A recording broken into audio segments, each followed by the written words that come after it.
राजस्थान के धौलपुर में पार्वती नदी उफान पर है और नदी का पानी पुल के आर पार बह रहा है। कुछ लोग जान जोखिम में डालकर नदी को पार करने की कोशिश कर रहे थे। एक टेम्पो सवार ने गाड़ी को लेकर नदी को पार करने की कोशिश की। नदी के बीचों बीच पहुंचते टेम्पो का बैलेंस बिगड़ गया। पुल के दूसरे छोर पर खड़े लोगों ने तुरंत मदद के लिए हाथ बढ़ाया। रस्सी के सहारे कई लोग पानी के बीच धारा में गए और फिर धीरे धीरे इस टेम्पो को खींचकर पुल के पार करवाया गया।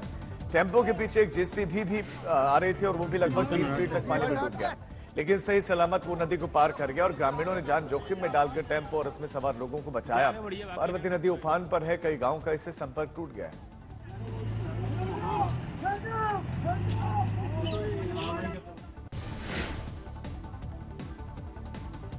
गुजरात के अमरेली में गोडाउन की रैक गिरने से एक बड़ा हादसा हो गया और गोदाम में अनाज की बोरियां रखी गई थी। 5 मजदूर वहां पर काम कर रहे, तभी एक रैक गिर गई जिसमें मजदूर दब गए। 4 लोग बोरियों में पूरी तरह से दब गए, जबकि एक शख्स खुद ही बचकर निकलने में कामयाब रहा। इस हादसे में एक मजदूर की मौत हो गई, जबकि 4 घायल हैं। और जब ये बोरियां मजदूर वहां पर काम कर रहे थे उस समय गिरे। फर्श पर पड़े हुए गेहूं की बोरियों में दरअसल भर रहे थे, गेहूं भरा जा रहा था, तभी बोरियों की पूरी रैक उनके ऊपर गिर जाती है और ये गोदाम सरकारी है। नागपुर में तेज रफ्तार ऑडी कार ने कई लोगों को टक्कर मार दी और ये कार महाराष्ट्र बीजेपी अध्यक्ष चंद्रशेखर बावनकुले के बेटे के नाम पर रजिस्टर्ड है। बेकाबू कार ने नागपुर की कार और बाइक सवार को टक्कर मार दी। पुलिस इस मामले में 2 लोगों को गिरफ्तार कर चुकी है और आरोप यह है कि दोनों ने शराब पी रखे थे। पुलिस ने उनका सिर्फ सैंपल है, जांच के लिए भेजा है, रिपोर्ट का इंतजार है।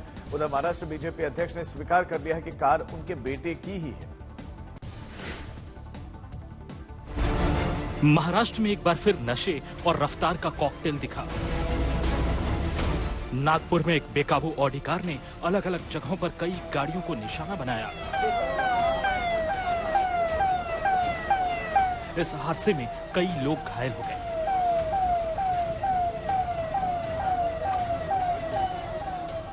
देखिए सफेद रंग की ये ऑडी कार किस तरह बेकाबू रफ्तार में दौड़ रही है।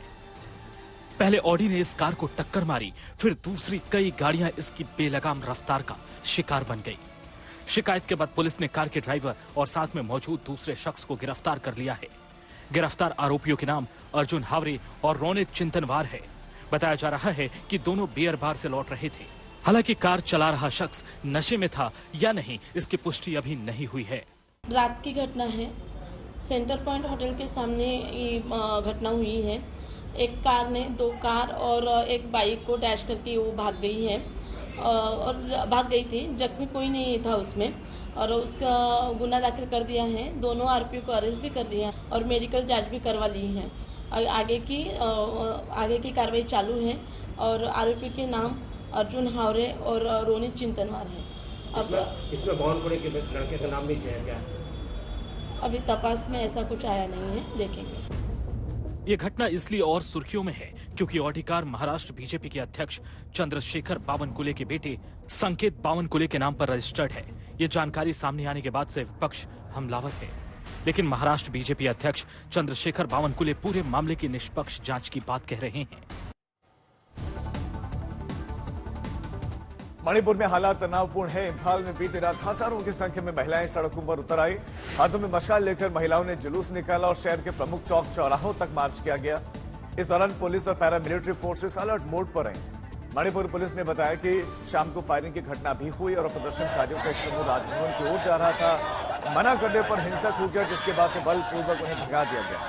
इम्फाल समेत कई प्रमुख शहरों में सघन चेकिंग अभियान चलाया जा रहा है ताकि उपद्रवियों को पकड़ा जा सके।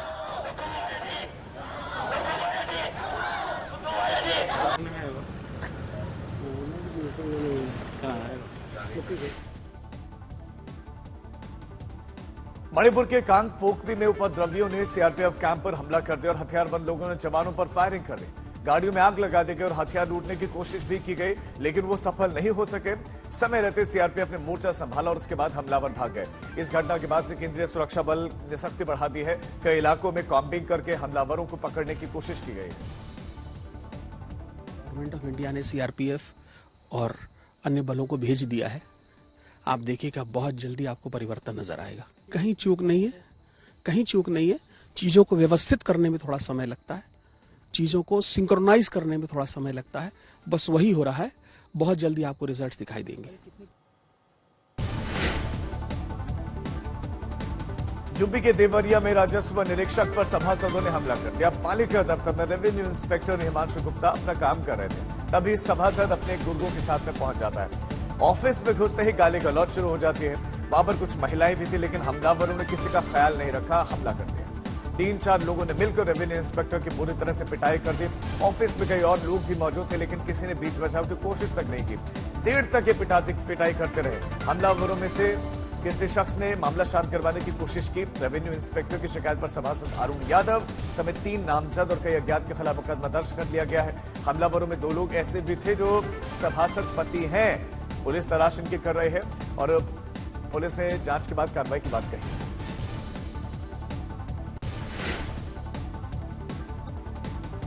एमपी सरकार के मंत्री कैलाश विजयवर्गीय का बेटा बल्लेबाजी के मामले में बरी हो गया है। इंदौर की अदालत ने आकाश विजयवर्गीय समेत उनके सहयोगियों को सबूतों के अभाव में छोड़ दिया।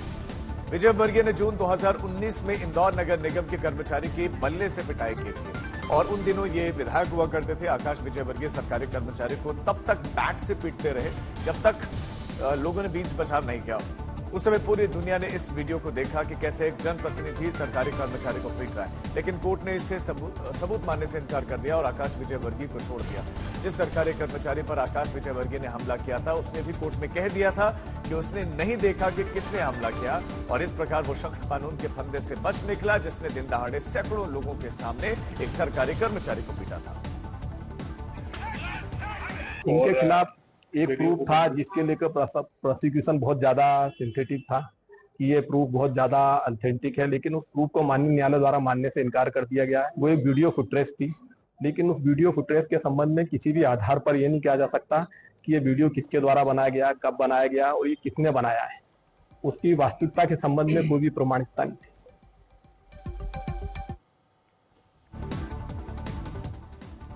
जूना अखाड़ा ने अंडरवर्ल्ड के कुख्यात अपराधी को महामंडलेश्वर बना दिया। प्रकाश पांडे को मठाधीश बनाने की खबर जैसे ही सामने आई, अखाड़े की फसीहत हो गई, जिसके बाद से जूना अखाड़ा ने कहा कि इस बात की जांच की जा रही है कि उसे मठाधीश किसने बनाया। अखाड़े ने इसकी जांच के लिए 7 सदस्यीय टीम गठित कर दी है। कुख्यात प्रकाश पांडे को अल्मोड़ा की जेल में उसको दीक्षा दी गई। इसके बाद बाकायदा हरिद्वार से जूना अखाड़े के संत वहां गए थे। दीक्षा के बाद उसे प्रकाशानंद बना दिया गया और उत्तराखंड के कुछ मंदिरों का महंत बना दिया गया।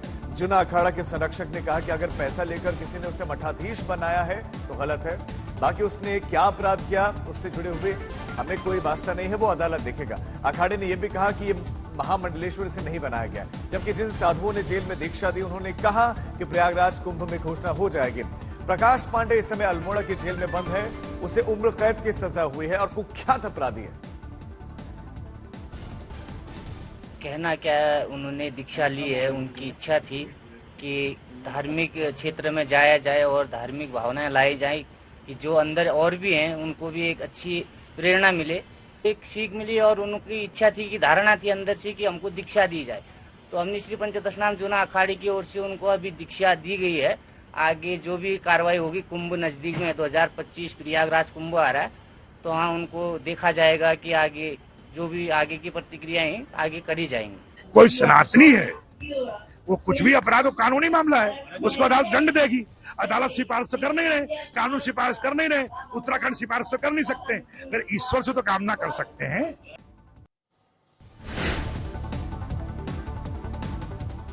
महागठबंधन के दरवाजे नीतीश कुमार के लिए बंद है, ये कहना है आरजेडी नेता तेजस्वी यादव का। तेजस्वी ने कहा कि हमने कई बार उनका राजनीतिक कल्याण किया है, लेकिन अब नहीं करेंगे।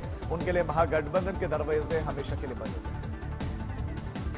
तड़प जब उन लोगों का होता है तो गिड़गिड़ा के गोड़ पकड़ता है कि हमको ले लीजिए, ले लीजिए, ले लीजिए। ठीक है, 2-3 बार हम लोगों ने कल्याण कर दिया है, बचा दिया है। अब कोई मतलब है उन लोगों को लेने का, कोई सवाल ही नहीं पैदा होता। कौन उनके दरवाजे पर जा रहा है? पहले भी वो चलकर आए थे, लालू जी खुद चलकर आए थे, और इस तरह से लोगों को गुमराह करना वो बंद करे। अफवाहों और केवल इस तरह के बयान ध्यान बांटने की जो कोशिशें वो कर रहे हैं, उससे उनका कोई भला नहीं होने जा रहा है।